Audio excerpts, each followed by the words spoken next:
आज रोजी 25 एप्रिल आहे आणि या उन्हाळ्याचा जी काही सूर्य आहे तो आग ओकतोय. अक्षरशः इतकी उष्णता आहे की मराठवाड्यामध्ये अशी उष्णता कधीही पाहिली नव्हती असे अनेक जण म्हणतात.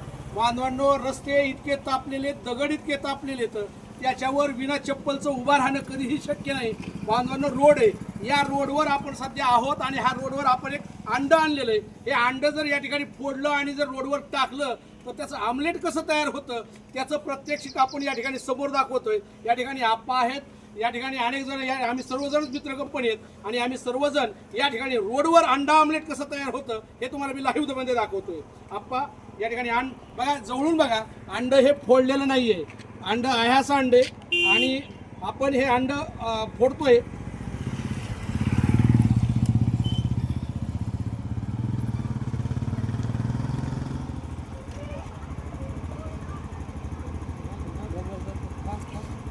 बांधवांनो, रस्ता किती गरम आहे आणि याचा आमलेट कसं तयार होतं ते आपण बघतोय. कारण की तवा तर पूर्ण तापलेला असतोय, पण तो तवा त्याच्या खाली जाळ असतोय. पण बिगर जाळाचं सुद्धा आमलेट आता या ठिकाणी आपण थोडा वेळ लागेल. पण रस्ता किती गरम आहे, उष्णता किती आहे, माणूस कसा करपला जातोय ते आपण याच्यामधून आपण दाखवतोय. बांधवांनो, इतकी उष्णता याच्या आधी कधीही बघितली नव्हती.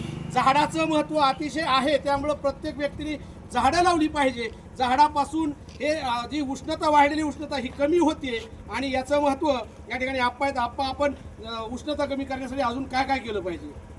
उष्णता कमी करण्यासाठी एकतर झाडं लावली पाहिजेत. झाडं लावून नुसतं चालत नाही, तर झाडं जोपासली पाहिजेत. झाडं योग्य पद्धतीने जर जोपासली, झाडाची संख्या जर वाढली तर निश्चितच आजची जी उष्णता, जागतिक उष्णता जे वाढत चाललेली आहे त्याचं प्रमाण थोडंसं कमी होईल. त्याच्यामुळे झाडे लावा आणि झाडे जगवा हा उपक्रम महाराष्ट्रामध्ये, देशामध्ये राबविला पाहिजे.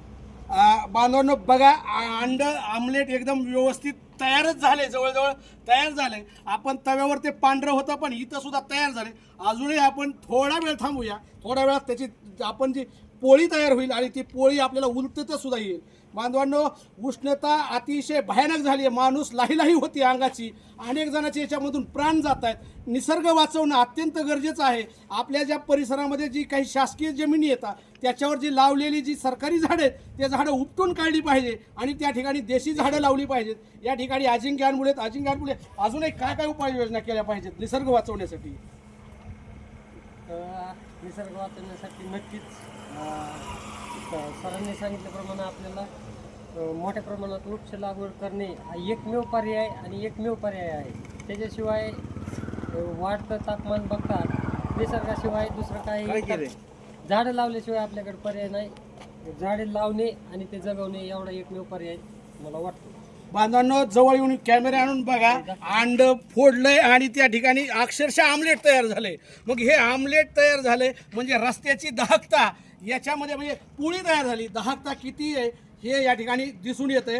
बांधवांनो, त्यामुळे निसर्ग जपा, प्रत्येकाने झाड लावा आणि लावलेले झाड जगवा, एवढंच या ठिकाणी सांगणं आहे. धन्यवाद मित्रांनो. फोटो आमलेट झालं ना. घेतला